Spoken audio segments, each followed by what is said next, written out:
मणि जी ने पाती लिख कर दी, ब्राह्मण देवता ने भगवान को दी, भगवान ने उस पाती को सिर से लगाया, ब्राह्मण को दे दिया, पत्र तुम पढ़ो। ब्राह्मण के दूसरे का पत्र हम कैसे पढ़ सकते? भगवान के पत्र तो तुम्हें ही पढ़ना पड़ेगा। कारण ब्राह्मण पूछ रहा है कि आप क्यों नहीं पत्र पढ़ रहे, हमसे पत्र पढ़वा रहे हो आपका। आपने भागवत जी में सुना होगा, पत्र भगवान कृष्ण ने नहीं पढ़ा, जो पत्र रुक्मणी जी ने दिया था वो ब्राह्मण से पढ़वाया। तो ब्राह्मण ने पूछा ऐसा क्यों?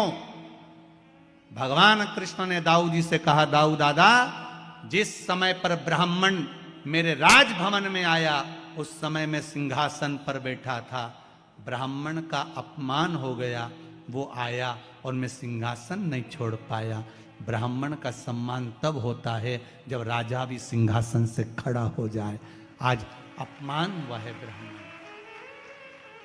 तो इससे क्या होगा दाऊ दादा, अगर ब्राह्मण पत्र पढ़ेगा तो मेरे राज सिंहासन से बड़ा ब्राह्मण का सिंहासन हो जाएगा।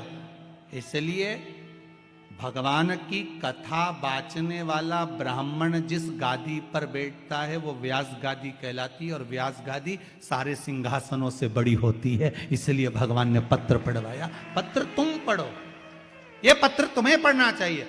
ब्राह्मण ने पत्र पढ़ा, भगवान ने पत्र सुनते से ही कह दिया, रुक्मणी जी से जाकर कह दो तू श्रृंगार करके गोरा जी के मंदिर पहुंच जा, मैं तुझे लेने के लिए पहुंच जाऊंगा। बोला था कि नहीं बोला था? अरे बोलो तो सही, भागवत जी तो बहुत सुनी तुमने इंदौर में।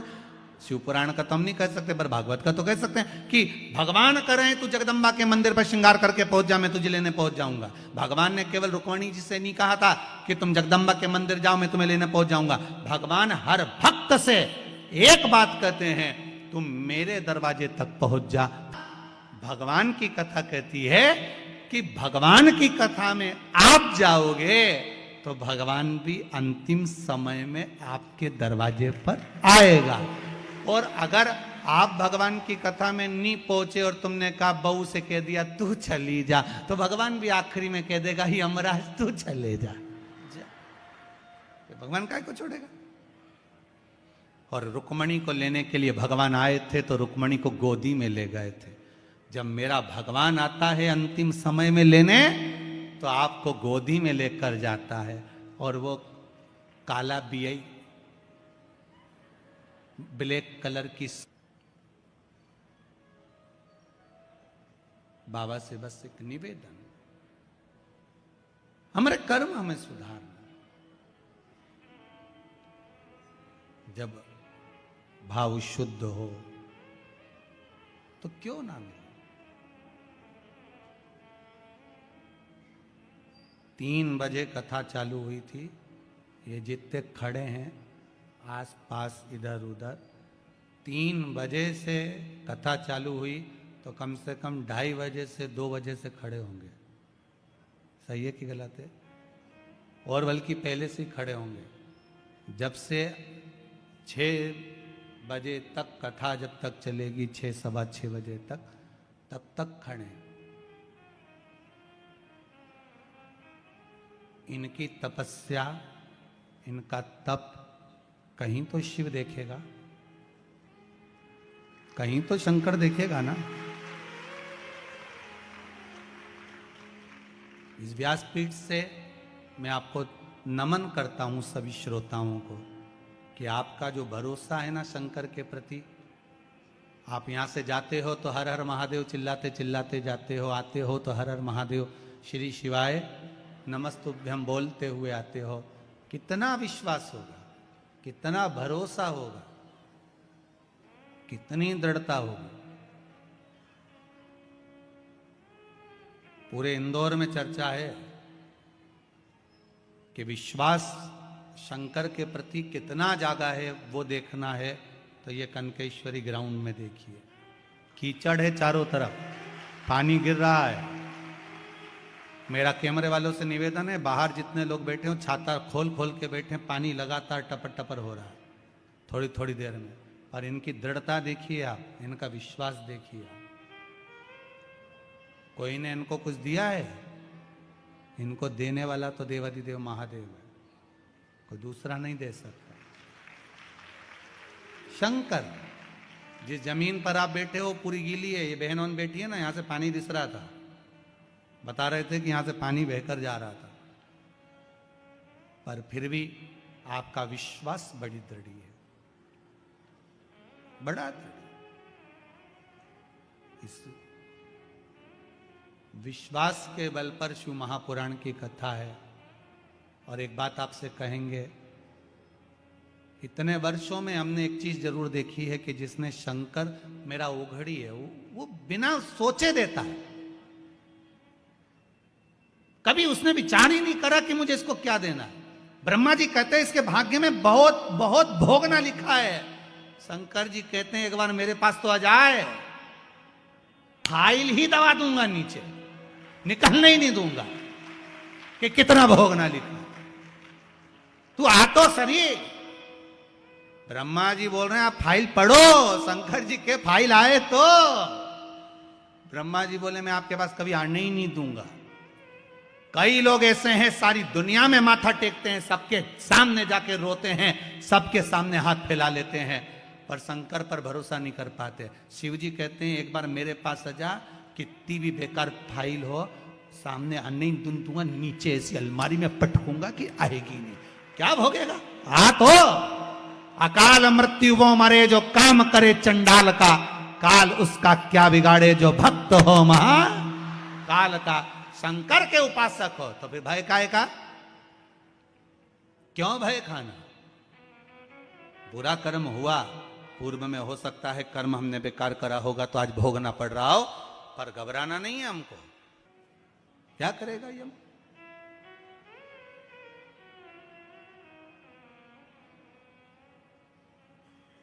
विश्वास की जागरूकता, और जब विश्वास पूर्ण तरह से प्रबल हो जाए तो भगवान भी खड़ा रहता है। महाराज शिव महापुराण की कथा कह रही है, सती आप कोयल, आंखों से अश्रु थे,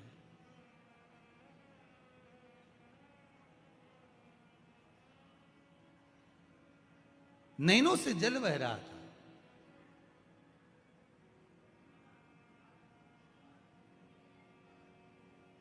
लोग कहते हैं पति के जाने के बाद पत्नी की दशा बेकार हो जाती है, बेधव्य हो जाती है, तो दशा बिगड़ जाती है। पर शिव महापुराण की कथा कहती है सती के जाने के बाद शिव भी मौन हो जाते हैं, शंकर भी मौन है। पति पत्नी का संबंध जो है केवल एक साधारण सा संबंध नहीं है महाराज, केवल एक साधारण सा संबंध नहीं है। बहुत, वो अपने माता पिता को छोड़कर, परिवार छोड़कर आपके लिए आपके घर पर आई है, उसका भी आदर पूर्ण होना चाहिए। एक व्हाट्सएप पे एक मैसेज पड़ा था, कोई ने लिखकर डाला होगा, तो उसमें लिखा हुआ था कि अपनी पत्नी का सम्मान करो, जो एक जोड़ कपड़ा पसंद करने में पूरी दुकान उठा पटक कर देती है, उसने तुम्हें पसंद करा है।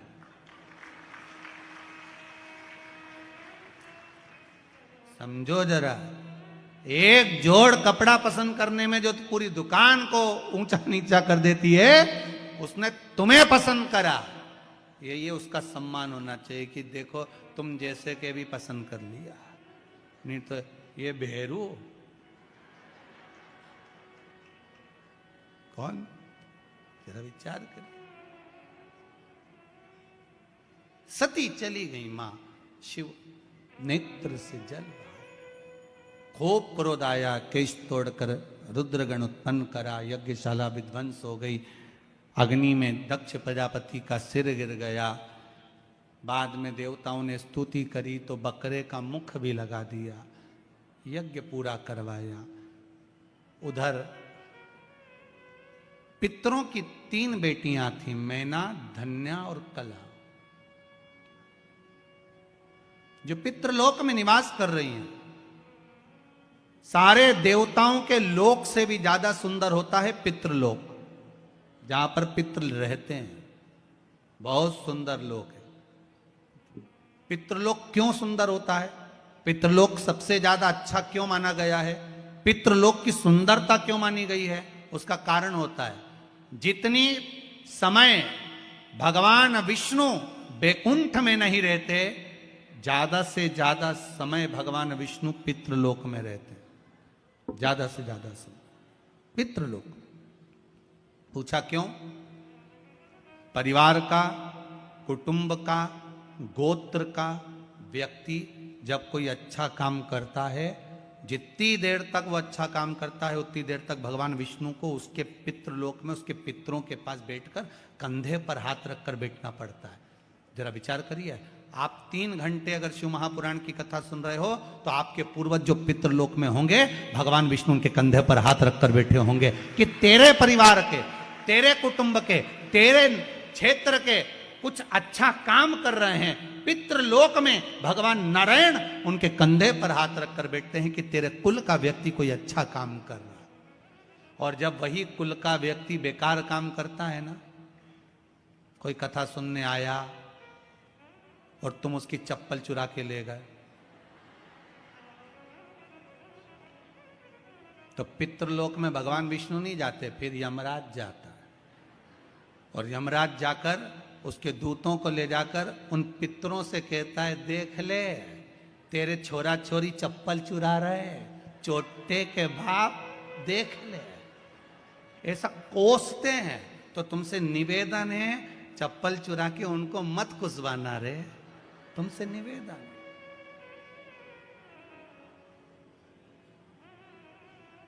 गंगा नहाने जाओ ना हरिद्वार में, तो वहां पे लोग भगवान का भजन करने जाते हैं, और कई कई लोग ऐसे आते हैं कि इनने कपड़ा उतारा, बेग धरा, ये करे गंगे हर, हम इनसे करें नंगे हर।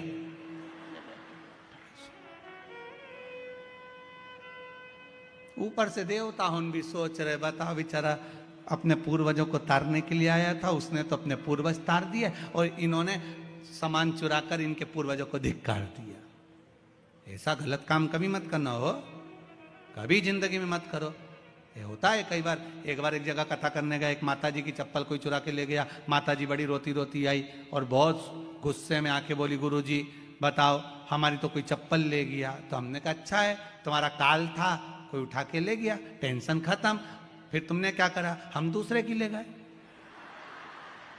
हमने कहा बहुत अच्छी बात है, जाओ तुम जाओ।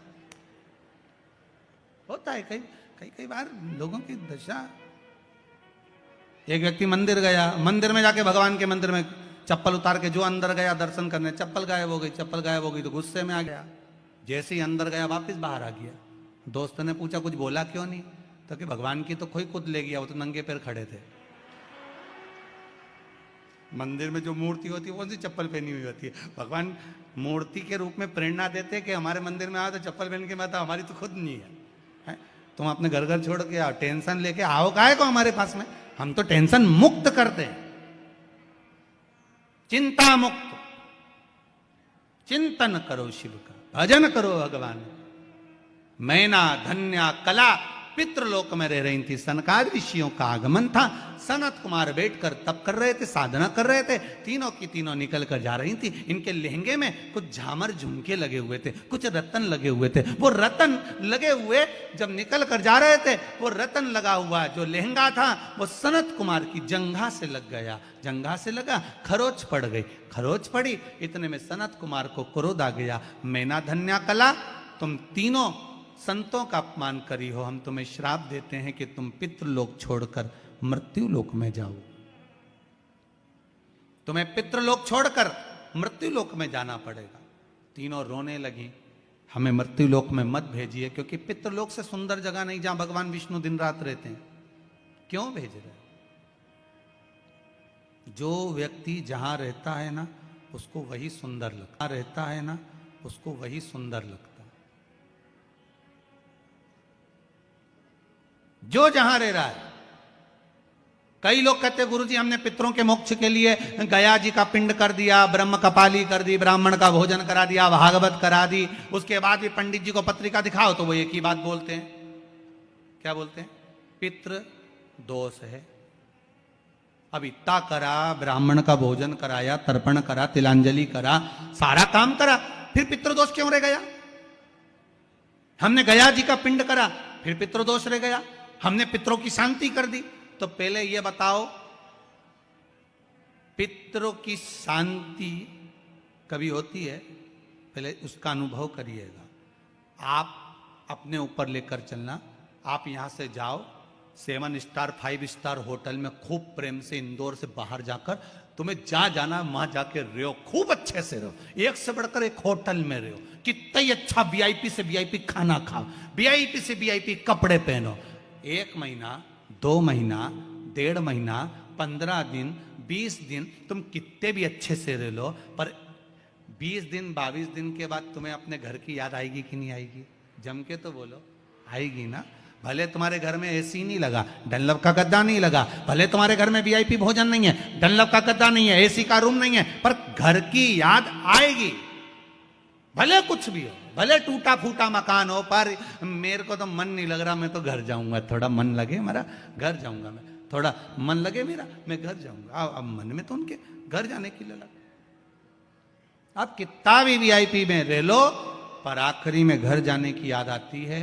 कितना भी पिंडदान कर लो, गया जी में जाके पिंड दे दो, ब्रह्म कपाली कर लो, तर्पण कर लो, पितरों को ले जाके गया जी में छोड़ दो, फिर भी पितर कहते हमें तो हमारे घर की याद आती है। इसलिए 16 श्राद्ध में वो तुम्हारे घर आ ही जाते हैं। 16 श्राद्ध में